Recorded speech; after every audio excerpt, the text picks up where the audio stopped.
Wrestling federation के president के खिलाफ है, क्योंकि जो भी शोषण उसने किया है, जो भी रेसलिंग के लिए गलत किया है, वो उसने फेडरेशन के पद पर बने रहते हुए किया है। और हमारी लड़ाई सरकार से वैसे भी नहीं हो सकती, क्योंकि जो मैंने अभी आपको पीछे बताया कि जो है बृजभूषण भी जो है वो रूलिंग पार्टी से ही सांसद है, और जो जिन्होंने प्रोटेस्ट की परमिशन ली वो भी जो है बीजेपी के ही लीडर हैं। तो इससे तो ये साफ होता है कि भाई हमारी लड़ाई सरकार के साथ नहीं थी।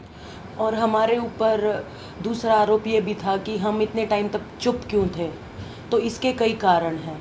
सबसे पहले तो एकता की बहुत कमी थी, एक साथ कभी हम हो ही नहीं पाए।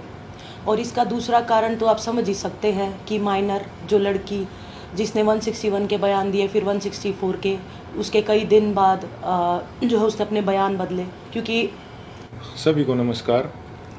जैसा कि आप सब लोग जानते हैं कि हम पिछले कई महीनों से संघर्ष कर रहे हैं रेसलिंग फेडरेशन ऑफ इंडिया के प्रेसिडेंट बृजभूषण सिंह के खिलाफ, क्योंकि उसने भारतीय महिला पहलवानों का यौन शोषण किया है और भी काफ़ी सारे जो हैं घोटाले फेडरेशन के माध्यम से उसने किए हैं। पिछले कई दिनों से हम देख रहे हैं कि समाज में हमारे खिलाफ एक अलग से नैरेटिव बनाया जा रहा है, कुछ अफवाहें फैलाई जा रही हैं, और साथ में मीडिया भी कई तरह की खबरें जो है दिखा रहा है।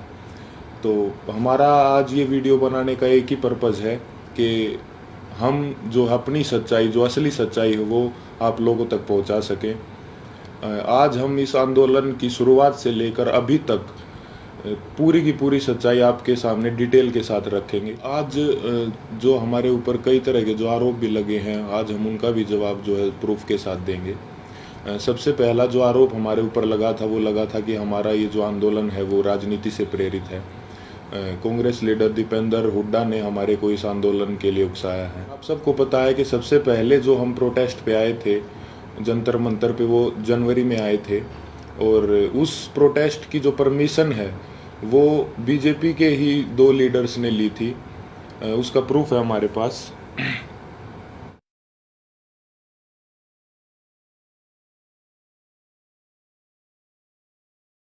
प्रोटेस्ट की जो परमिशन जो जंतर मंतर थाने से ली गई थी, वो बीजेपी लीडर तीर्थ राणा और बीजेपी लीडर बबीता फोगाट ने जो वो परमिशन ली थी, जिसका प्रूफ भी अभी हमने आपको दिखाया।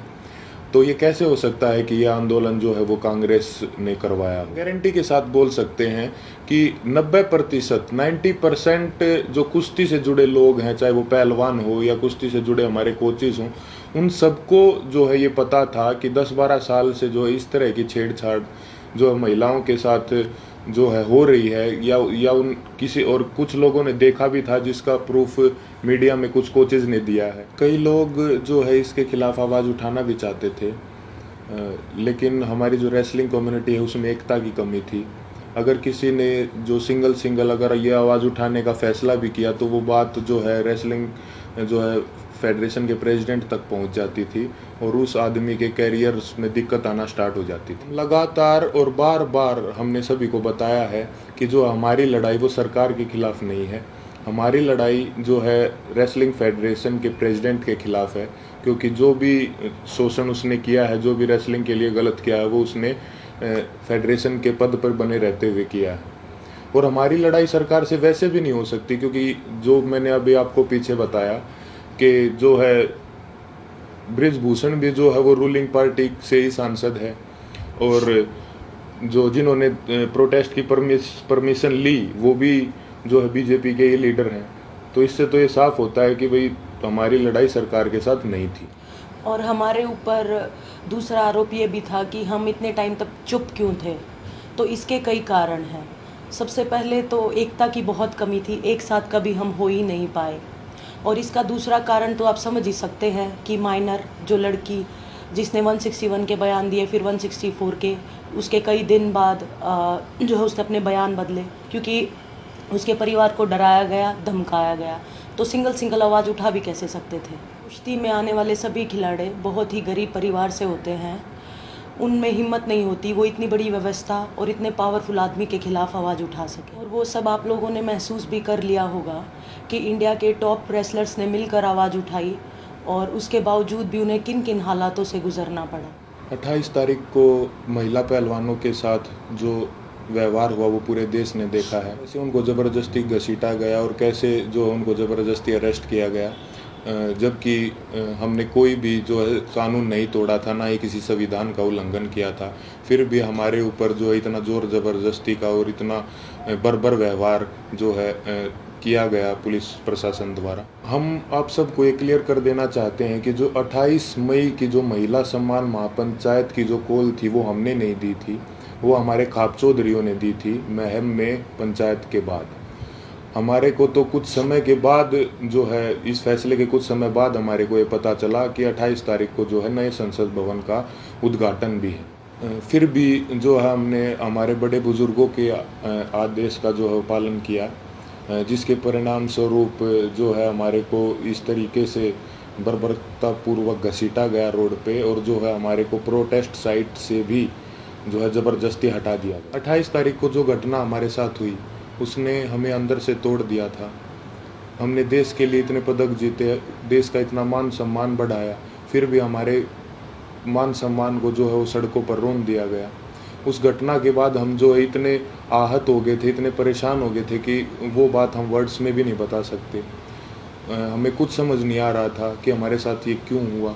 उसके बाद हम सब ने अपने सारे मेडल्स गंगा जी में विसर्जित करने का फैसला लिया, क्योंकि हमें वो अपने सारे मेडल्स बेईमानी नज़र आ रहे थे। लेकिन फिर हरिद्वार में भी हम सब इस तंत्र की साजिश का शिकार हो गए। जैसे ही हम हरिद्वार में अपने मेडल बहाने पहुँचे तो तंत्र से जुड़ा एक आदमी बजरंग का हाथ पकड़ के साइड में ले गया और उससे पता नहीं कितने नेताओं की बात करवाई कि आप रुको, आपके बारे में मीटिंग चल रही है और आपको न्याय भी मिल जाएगा, आप बस 7 बजे तक रुको। और कैसे भी करके जो है 7 बजे तक बजरंग को जो है रोक के रखा, और एग्जैक्ट 7 बजे तंत्र से जुड़े और भी इसी तंत्र से जुड़े लोग पता नहीं कितनी संख्या में वहाँ पर पहुँच जाते हैं, और वहाँ पे जो है व्यवस्था इस तरह की बन जाती है कि अगर उसके बाद हम मेडल बांधने जाते तो वहाँ पे हिंसा भी हो जाती। तो वहाँ भी हमने फिर समझदारी